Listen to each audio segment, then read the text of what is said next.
I wonder what kind of a poor family she's from. I will never let my son marry someone like you." With those words, my fiancé's mother suddenly poured a glass of champagne on me. Startled, I look around and saw his sister laughing in a vulgar manner. "How do you like your first champagne shower?" "It's the most luxurious use of it, isn't it?" Angry and trembling, I was approached by my parents. "Let's go home." "Yeah." "Well then, maybe we will let go of everything." My single remark silenced the room. My name is Angel, a 34-year-old accountant. I am currently in a relationship with a man named Patrick. We met through a friend's introduction. For some reason, she was absolutely convinced that Patrick and I would hit it off. Upon hearing that, I decided to meet him. At the time, I had just broken up with my boyfriend of 5 years and was feeling quite downhearted. I thought I didn't need another romantic relationship in my life. But my friend kept encouraging me to embark on a new romance, and I made up my mind to do so. And so, Patrick, my friend, and I met up. The first impression was neither particularly good nor bad, just average. He had a simple fashion sense, and his hairstyle was natural without being overly styled. While he exuded cleanliness, he wasn't the type I would normally be attracted to, based on my previous experiences. I had tended to choose partners who had a slightly flashy vibes, with trendy clothes and hairstyles that clearly showed their sense of fashion. So initially, I wasn't particularly drawn to Patrick. I wondered why my friend had introduced him to me in the first place. However, as we continued to have meals together, his thoughtful nature caught my attention. "Would you like another drink?" "Oh, if you would like. This one is delicious. Would you like a bite?" "It's a bit chilly here. Shall we move?" I had never been shown such consideration by the man I had dated before. Looking back now, most of my boyfriends had a mentality of as long as I'm fine. In contrast, Patrick was very refined, and even his way of speaking was polite, giving off an impression of a good upbringing. Considering that I was already approaching 30, maybe it would be better to pursue a relationship with someone like him. I exchanged contact information with Patrick. First, I wanted to become friends and get to know Patrick better. After that, we started exchanging messages frequently.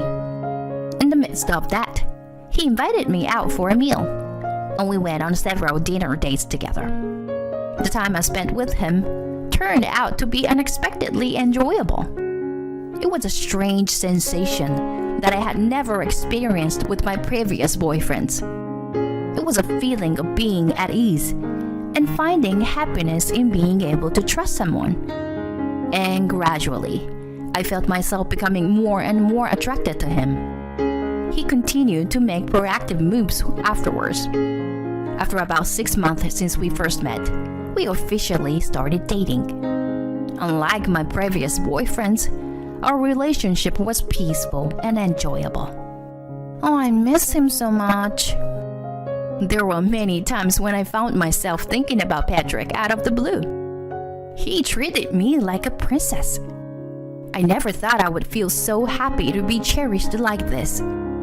As time went on, we didn't grow tired of each other or focus on each other's flaws. I used to think that's just how relationships were, that they had their ups and downs. But with Patrick, the more time we spent together, the deeper our happiness seemed to become. We continued our relationship smoothly, and before we knew it, 3 years had passed. I'm glad I introduced Patrick to you, Angel. You look so peaceful. Ah, my family said the same thing. They used to say I had intense eyes and looked angry all the time. But now, they say I look like a saint. That's funny, but I'm really relieved to see how happy you are. Yeah, thanks. Actually, I have another announcement to make. What is it? My friend looked at me with wide eyes, curious to hear the news. With a smile I couldn't contain, I shared the news with my friend. Patrick proposed to me the other day. What? Really? Finally! Yes, we're getting married.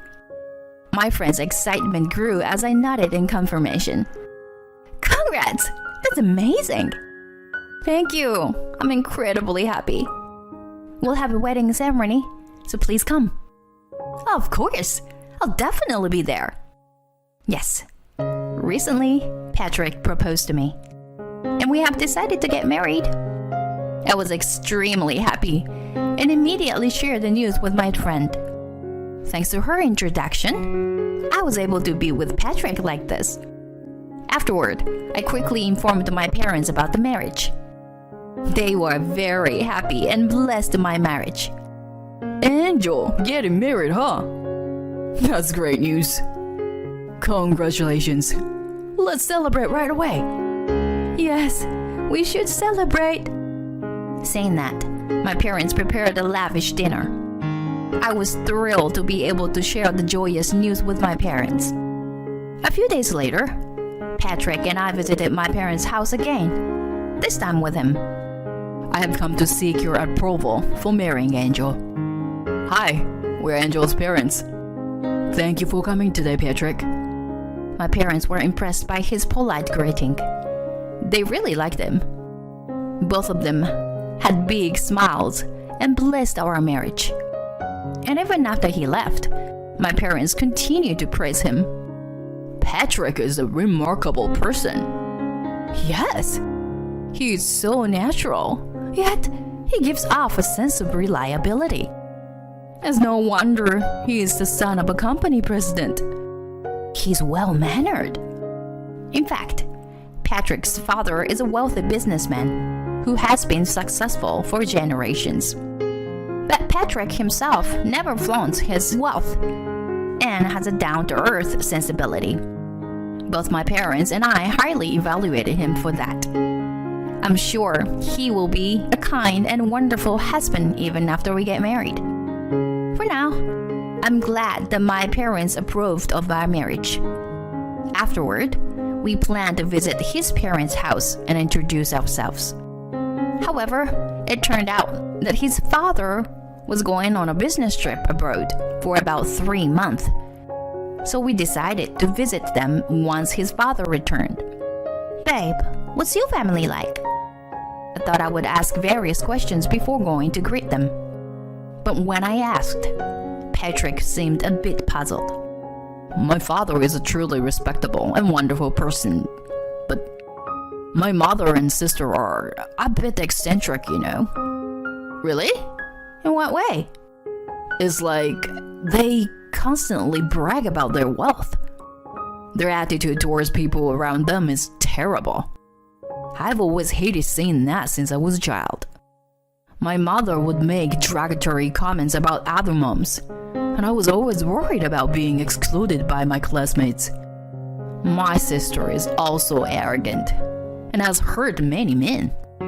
She has this sense of entitlement, expecting to be treated and showered with expensive gifts. Wow, that's extreme. It must be challenging. It's really troublesome. What's even worse is that they don't think what they did to hurt and distress others was wrong. Listening to him talk about his family, I started to feeling quite nervous. I wondered if his mother and sister would like me. To be honest, I'm not fond of people who judge others based on appearances or titles. But I won't know unless I meet them. Despite my anxiety, I made up my mind to meet his family without prejudice. And finally, the day came when his father returned from his business trip and we would meet his family. His father suggested that it would be a good opportunity for both families to have a formal introduction, so my parents also joined to meet them. Having my parents there with me was reassuring. Nice to meet you. I'm Angel. These are my parents. We greeted them politely, making sure to be respectful. Well, welcome. Please, come inside. To our surprise, it was Patrick's father who welcomed us into the house. I was expecting his mother to greet us at the entrance, so I was slightly taken aback. Only Patrick's father was there to welcome us at the front door. I wondered if his mother and sister were out somewhere. With that thought in mind, my parents and I were guided to the living room. I had thought Patrick's family home looked stylish from the outside, but the interior was even more impressive. This is my wife and daughter Blair. Good to see you all. Hi, I'm Blair. Nice to meet you. This is my parents. We greeted them respectfully, just as we did before. But Patrick's mother and sister looked me up and down and chuckled dismissively. Meh, so plain. Yes, I wish you were wearing at least some high-end brands. Was this the troublesome aspect of Patrick's mother and sister that he mentioned? I was taken aback and surprised that they would say such things right off the bat.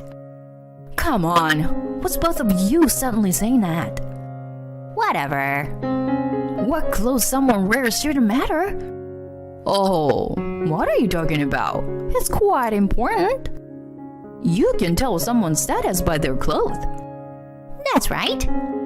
Well, first impressions are a veil. Like, poor people trying their best to buy slightly better clothes, but still giving off that vibe. Blair, what are you saying? That's disrespectful. Patrick's father got angry at Blair's rude remark. Thanks to him, they stayed silent for a moment. This occasion not only involved the announcement of our marriage and greetings, but also served as a meeting between both families. We were supposed to have a dinner together.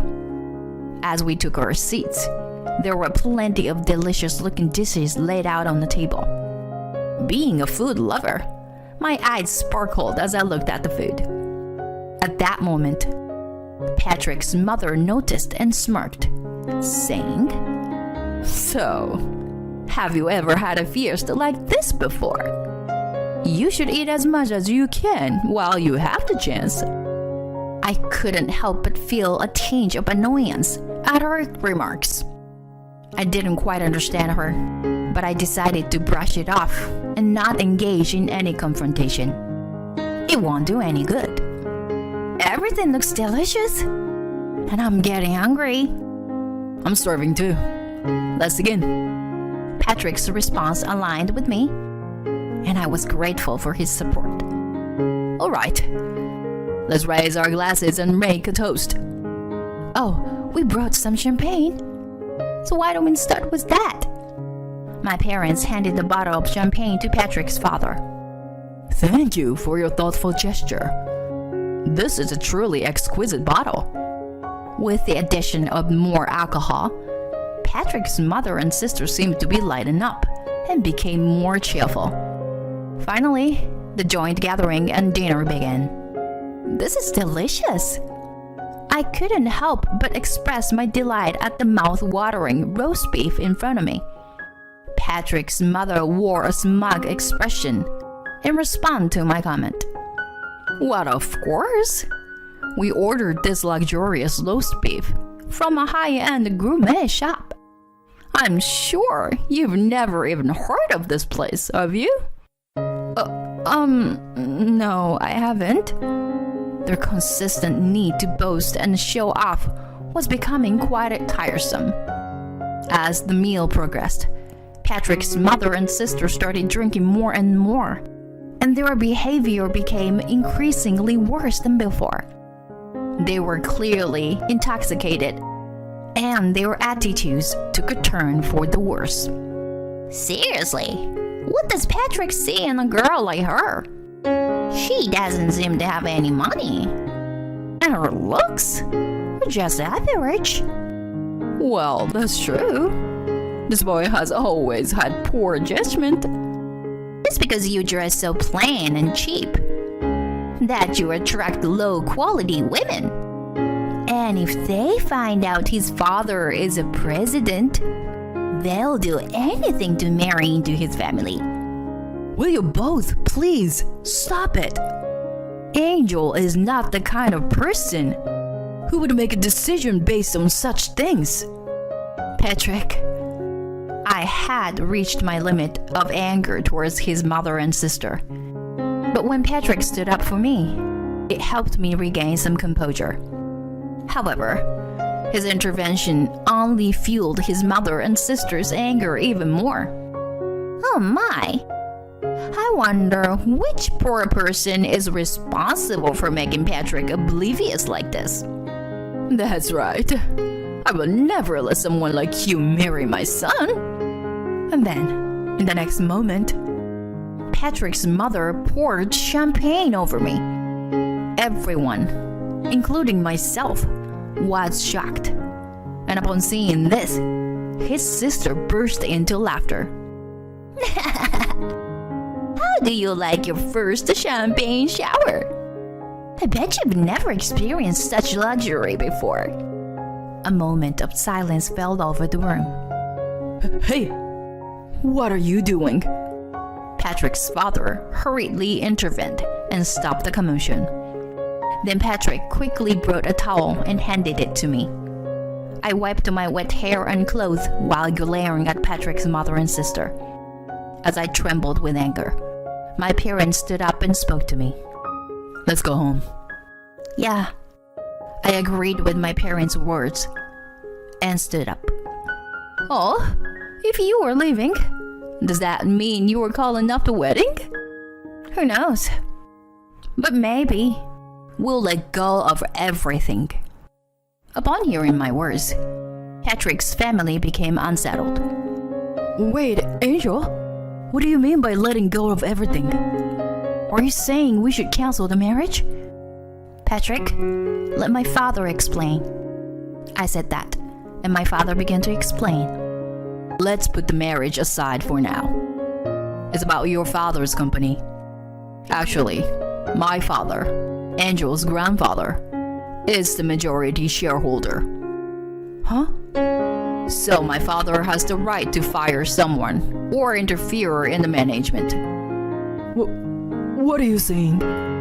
I could ask my father to remove the current president. That's...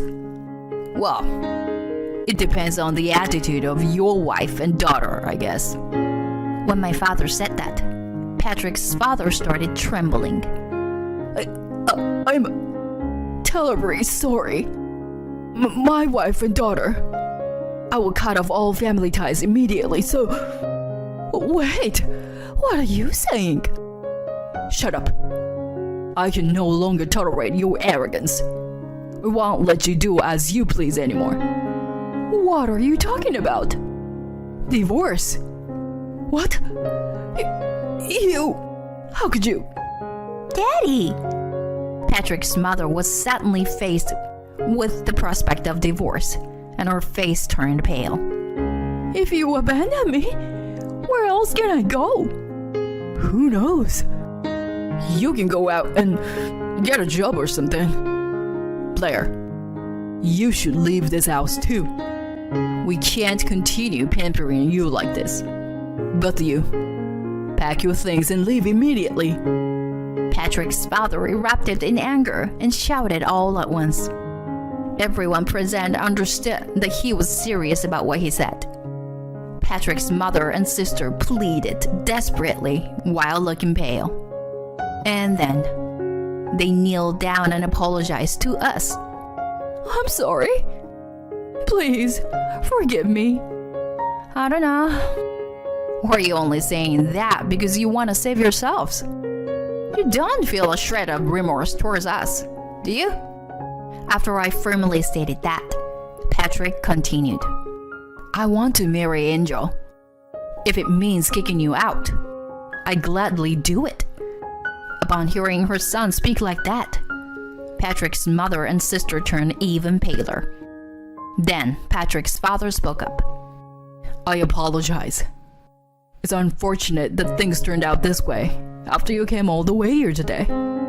We will arrange another opportunity for a meal at a later date. So please go home today. Patrick's father repeatedly bowed his head to us until we left the house. The next day, we received a call from Patrick, informing us that his mother and sister were kicked out. In response to that, we decided not to dismiss Patrick's father, and we were immediately told that he wanted to meet both families again. This time, we agreed to have a meal together at a restaurant, and we all enjoyed the dinner.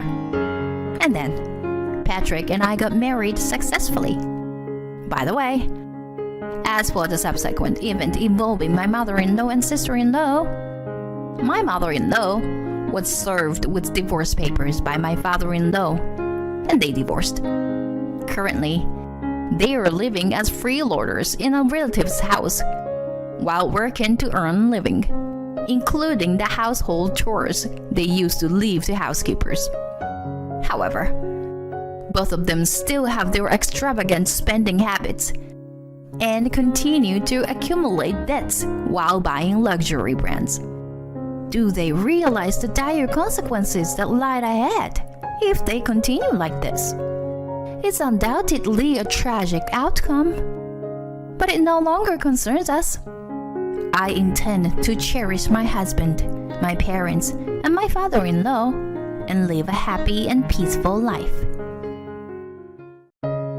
Hey, there's no change of clothes, my husband says in his grumpy voice as usual. Why can't you do such a simple thing? You live on my money. Don't think you get so slack off just because you are pregnant. You really are a useless wife. If it had been me before, I would have just apologized. But I did not respond this time. Hey, are you listening to me? My husband shouts. However, I still did not respond. My husband seemed like he realized something by my strange attitude, and gradually turned pale. You already... I laughed at the houseplant in front of me, without looking at my husband. My name is Allie. I am an ordinary housewife. My husband David and I got married 3 years ago, after 2 years of dating. We are now expecting a child together, and my bumps is starting to get a little bigger. Hey, I'm home. I heard the front door open, and for a moment, I felt a lump in my chest. I heard footsteps, and soon, my husband entered the living room. His expression was grim as usual. "Welcome home, David." I stopped preparing dinner and replied, but he didn't even take a glance at me, and sighed heavily as he sat down on a sofa. I think it was about a year into our marriage that my husband, who had been so kind to me when we first started dating, began to change his attitude.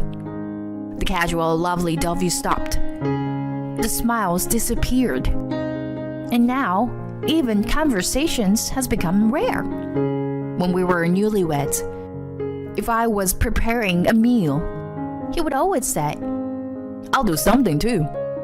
And he would stand in the kitchen with me. But now, this is what happens. I watch my husband's back as he watches the news program, and a sense of despair wells up in me. Suddenly, I felt a kick on my stomach from the inside, which made my face break into a smile, and I patted it gently. Come to think of it, I think his attitude has become even colder since he found out I was pregnant. When I told him I was pregnant, he was surprised, but did not seem very happy. Thinking back on it, I felt sad and unconsciously let out a small sigh. I plated the food I had made and took it to the dining table. The two of us sat at the table, facing each other. As usual, there's no conversation. Only the clinks of dishes uncutterly echo in the room. Even so, it seems that humans are adaptable creatures, and and we have become completely accustomed to this situation. Even if there is no conversation, even if there is no more love, we can still live our lives as husband and wife.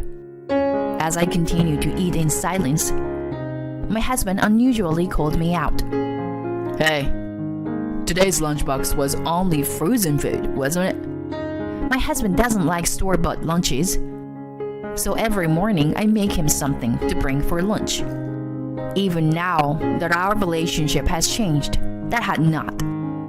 Last night and this morning, I wasn't feeling well, so much that it was difficult for me to stand in the kitchen, so I somehow managed to pack frozen food in his lunchbox.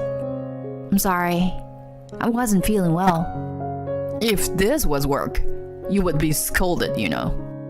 You're not even working, and you were trying to find an easy way out, my husband said coldly, as he nonchalantly carried food to his mouth. This kind of complaint from him has become a regular occurrence. I am so used to it that it doesn't hurt me anymore, and it makes me a little sad that it had become the norm for me. I repeated I'm sorry, but he didn't answer me, and after finishing his meal, he left without carrying his dishes to the sink. At the dining table, left alone, I sighed again. One fine afternoon, I was walking home from the bus stop after my checkup at the OBGYN. The progress was good, and the doctor told me that, in my dark and gloomy life, the presence of this child is the only thing that makes me feel warm and fuzzy.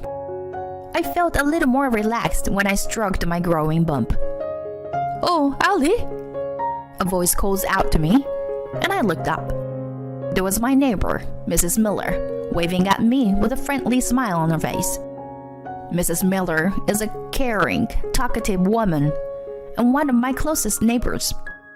Whenever I see her, she is always ready to chat and often offers me her homegrown vegetables.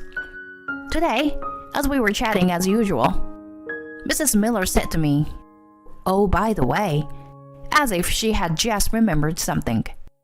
I tilted my head curiously, and she looked at me and said, "I saw it, you know. Yesterday, David was walking with a woman." What? According to Mrs. Miller's story, she saw my husband walking with a woman yesterday evening in front of the station. They were both wearing business clothes, and the woman might just be his co-worker, but they even had their arms linked. I don't think he could get away with that. I was surprised by the suddenness of the story, but I immediately denied it. It must have been someone else. He was at work yesterday and didn't get home until late. My husband's job is basically an inside job. He rarely goes outside to work. Is that right? Then maybe I had the wrong person. Mrs. Miller couldn't be sure, because she said she saw him only for a moment. After we had a couple of words of chit-chat, I left Mrs. Miller, who said, "I'm sorry I talked for so long," and went into the house. As the front door closed behind me, the words I had just heard came back to my mind. I told Mrs. Miller that it must have been a mistake, but I had a slight idea of what she was talking about. My husband's feelings have left me, as evidenced by the way he's been behaving lately. I wouldn't be surprised if he is having an affair. I don't know if it's true or not, but I hear a lot of stories about husbands cheating on their wives during pregnancy. Once I started thinking that, I couldn't stop worrying about it. If that's the case, even if I thought about it, I wouldn't know the truth. Besides, I'm the kind of person who always needs to search until I know the truth. Then, I made up my mind and took out my cell phone from my pocket. About a month after that, I looked down with cold eyes at the pile of papers and photos spread out all over the table. I hired a detective to do a background check on my husband. As a result, David was indeed having an affair. I stared with a hateful look at the photos of my husband walking around the city looking like he is getting along well with this woman. And this woman next to my husband is... I was so angry that I scrunched up the photo with a mixture of disbelief and anger. Megan. Megan is my childhood friend and my best friend. I checked all the countless photos, wanted to think there must be some mistake. But no matter how many times I looked at it, it was indeed Megan. I had known her since I was a little girl, so there was no way I could have mistaken her. Why would she? We just met the other day. She hadn't given me the slightest indication. That alone was quite a shock to me. But the investigation documents sent by the detective gave me the stark reality. My husband and Megan had been in a relationship for 5 years. That meant it was from the time I started dating my husband. I had consulted Megan on various matters ever since David was still my boyfriend.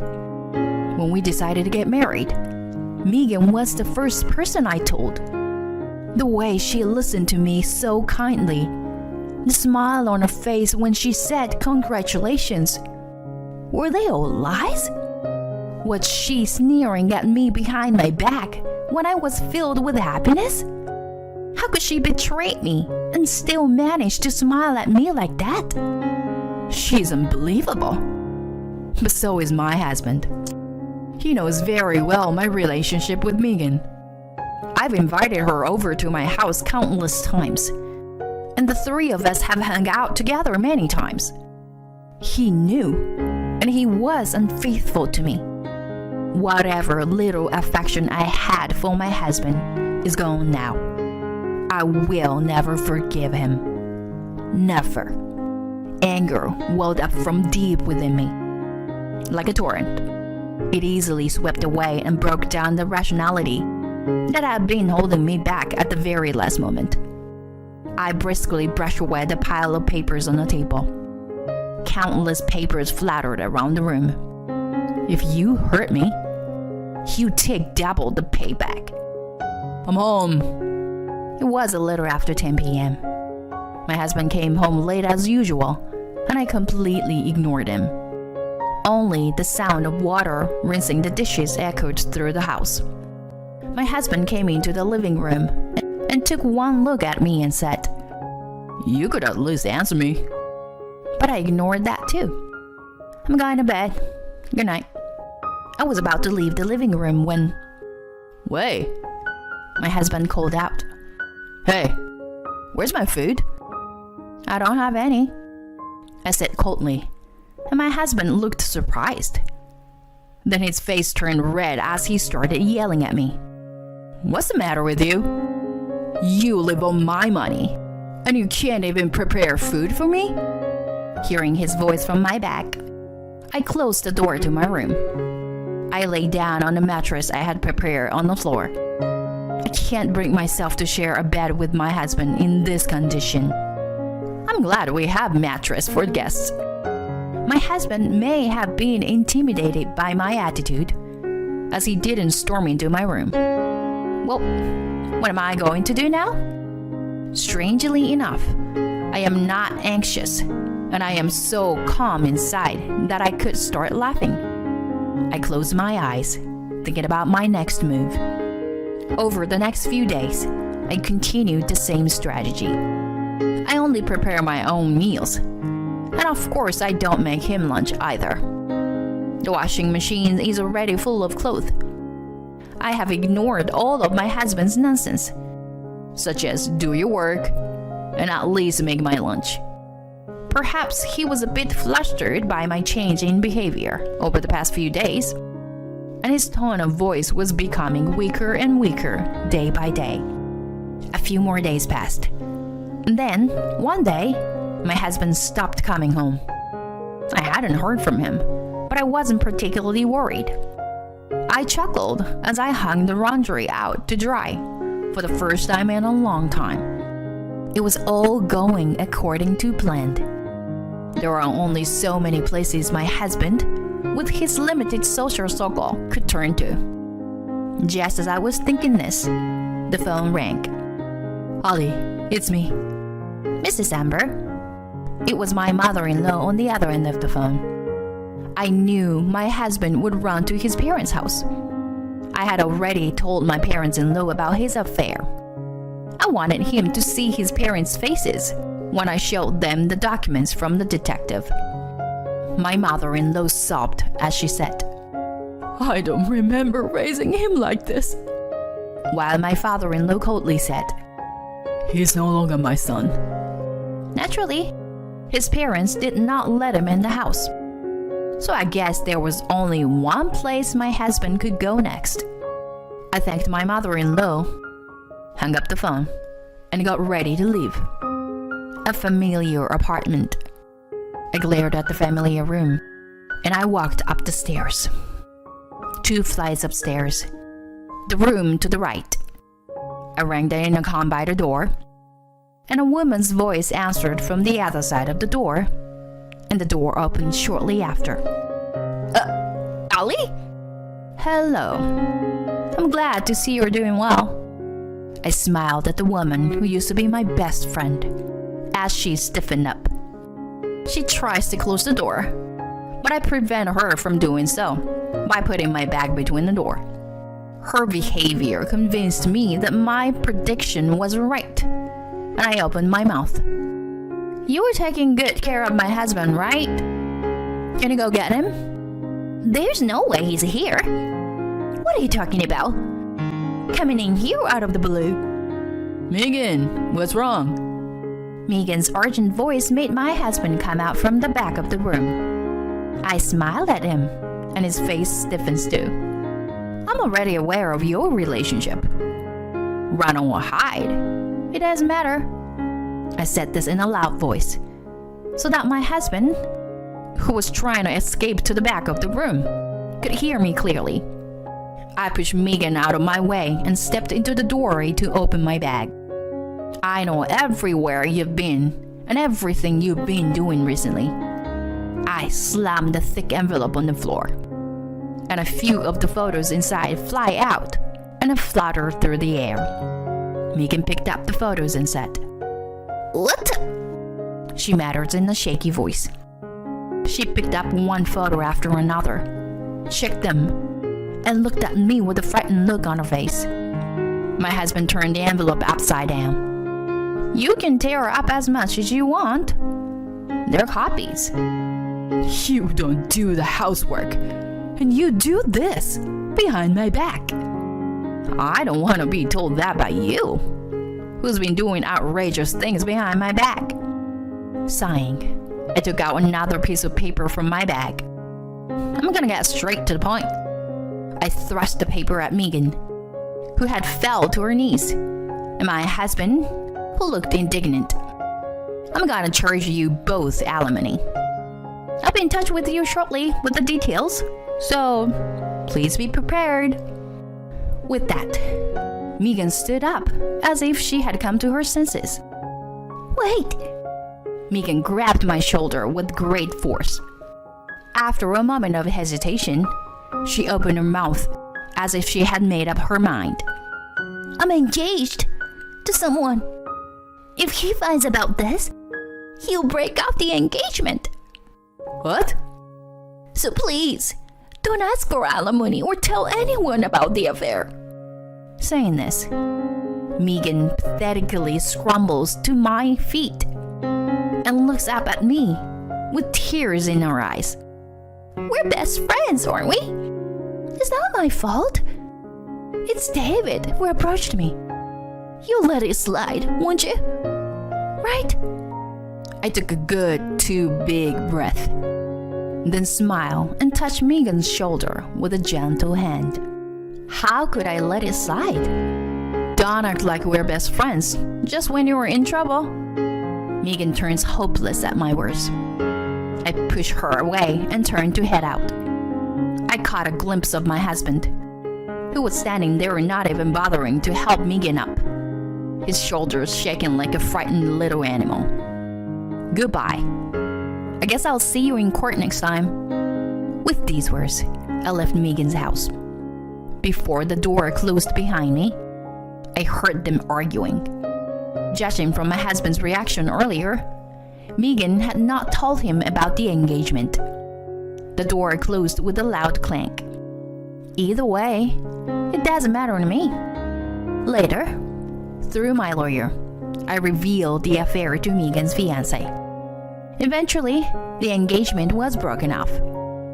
I heard through the grapevine that our relationship with my husband also ended because of this, and that she is now living a lonely life on her own. I declared our divorce to my husband and confronted him with the divorce papers. He first told me that he was deeply sorry and begged for another chance. But when I kicked him to the curb, he seemed to have given up and reluctantly signed the divorce papers. With this, I was finally free. A little later, I gave birth to a beautiful baby girl. I went back to my parents' house, and with their help, I am living a happy and joyful life.